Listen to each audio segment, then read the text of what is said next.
Salut, c'est Exoa.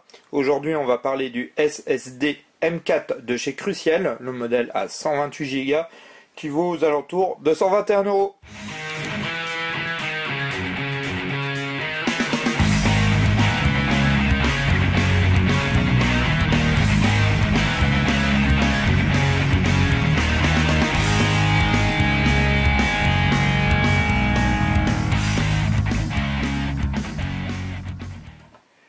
Alors, pour le tuto d'aujourd'hui, on va avoir besoin d'un cruciforme double zéro, un modèle très très fin, et d'un Torx de 6, pareil, plutôt fin. Si vous n'avez pas l'outillage, je vous le conseille, autrement ça va être compliqué de remplacer votre disque dur par un SSD sur votre MacBook Pro.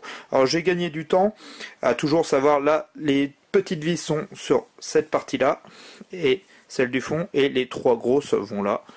On verra ça au remontage. Alors, je vous ai pas présenté le SSD.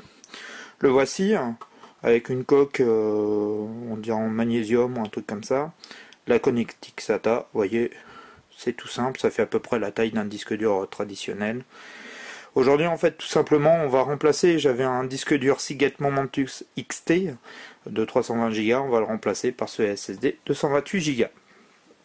Alors, tout simplement, quand vous avez retiré les vis du couvercle, on vient retirer les deux vis qui se trouvent ici, avec le cruciforme, qui vous aura permis, bien sûr, de retirer le couvercle.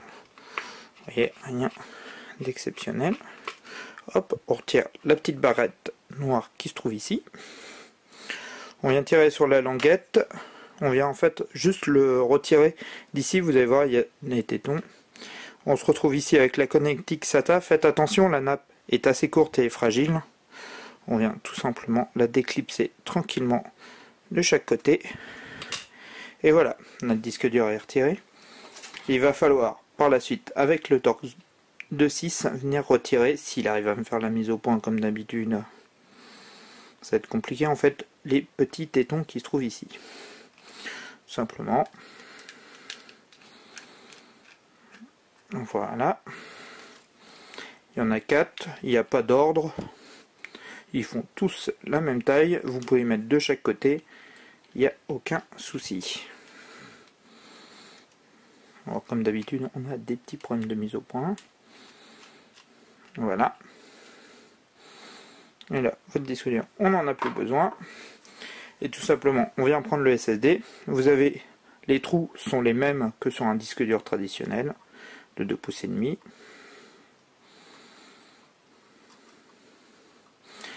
Et voilà, on remonte ça tranquillou. Voilà.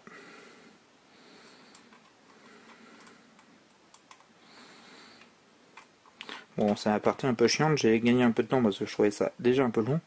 Alors pourquoi mettre un SSD dans un MacBook Pro par exemple, ou une autre machine, même si c'est un PC? En fait, c'est que vous allez voir, les temps de démarrage et les temps d'accès au disque dur sont beaucoup plus rapides que le disque dur. En fait, le SSD est beaucoup plus rapide que le disque dur. Quand on a fini, tout simplement, on vient remettre notre nappe ici. Voilà, on vient mettre ça bien dans le fond. Hop, on appuie. On remet notre petite barre qu'on vient revisser tranquillement. Voilà. En serrant doucement. Toujours rester tranquille, ça sert à rien de se presser. Vous voyez, c'est vraiment super simple. Et on remet notre capot. Le mieux, c'est dans le bon sens. Voilà, on reprend les petites vis. Comme je vous disais tout à l'heure, les petites vis sur le devant, les grosses sur l'arrière.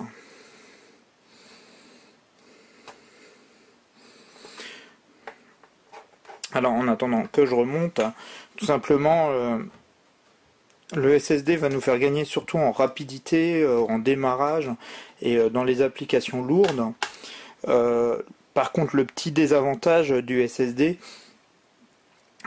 c'est que les prix sont plutôt élevés comparé à un disque dur traditionnel, et les capacités, vous voyez là je passe en fait 320 Go à 128, donc il va falloir faire attention aux données. Il faut savoir sur un, sur un SSD aussi, ce qui est intéressant de savoir, c'est qu'il ne faut jamais le remplir complètement. C'est-à-dire par exemple, si vous savez que vous avez 120 Go de données, il vaudra mieux acheter un 256 parce qu'autrement, en fait, vous allez ralentir énormément le SSD et qui va provoquer en fait des lenteurs et qui sera encore plus lent en fonctionnement qu'un disque dur. Donc il faut toujours à peu près prévoir sur un SSD. Par exemple, là, moi j'ai prévu que j'allais avoir environ 64 Go de données, de logiciels et divers. Donc en fait, j'ai pris le 128. J'aurai par exemple 128 Go de données que je sais que je peux pas comprimer ou utiliser, que j'ai besoin tout le temps. Il me faudrait à ce moment-là un 256. Toujours prévoir cette fourchette là parce qu'autrement vous allez être très très déçu et vous aurez de gros dysfonctionnements en fait avec votre SSD. Et deuxième chose à savoir, il va falloir en fait télécharger un petit logiciel qui s'appelle Trim et qui va activer en fait une fonction pour éviter que votre SSD fatigue plus vite en fait au niveau des données. Je vais vous montrer ça après quand on va démarrer. Alors nous voilà. Tac. Il me reste juste une petite vis, hop, à mettre au bout. Et ça va être bon.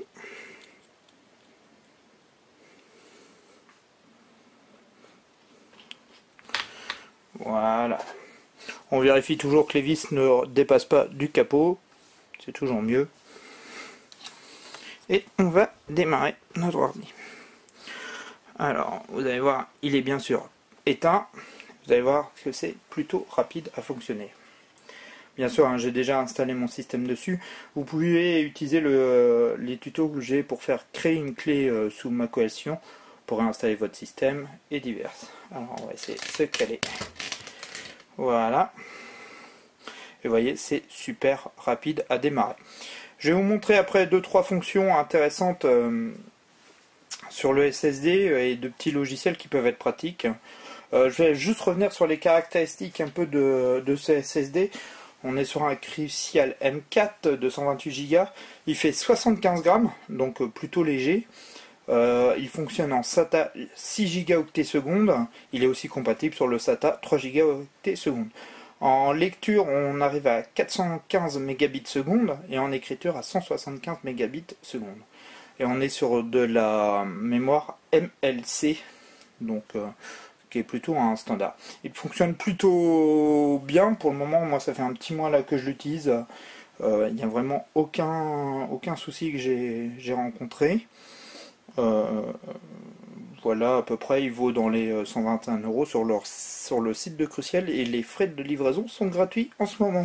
Donc c'est plutôt intéressant et le prix est plutôt attractif. Voilà, on revient tout de suite et je vous parle d'un petit logiciel sympa. Alors nous voilà sous mon système. Je voulais parler d'une fonction qui était intéressante qui s'appelle le Trim, qui est fonctionnel sous Windows depuis quelques temps, qui est fonctionnel aussi sous macOS mais qui est désactivé sous macOS Lion, à part si vous avez un MacBook Air qui utilise déjà de la mémoire SSD ou certains modèles de MacBook Pro que vous avez pu acheter avec un SSD Apple. Là tout cela fonctionne, mais quand vous avez un SSD acheté par exemple là chez Crucial mais ou chez une autre marque, il va falloir activer cette fonction pour permettre en fait de gagner en vie votre SSD. Autrement il va avoir des pertes de performance très rapides et vous risquez d'avoir une mauvaise expérience. Alors je vous donnerai l'adresse du site pour télécharger cette petite application et je vous mettrai le lien bien sûr sur le site web qui s'appelle Enable Trim Lion.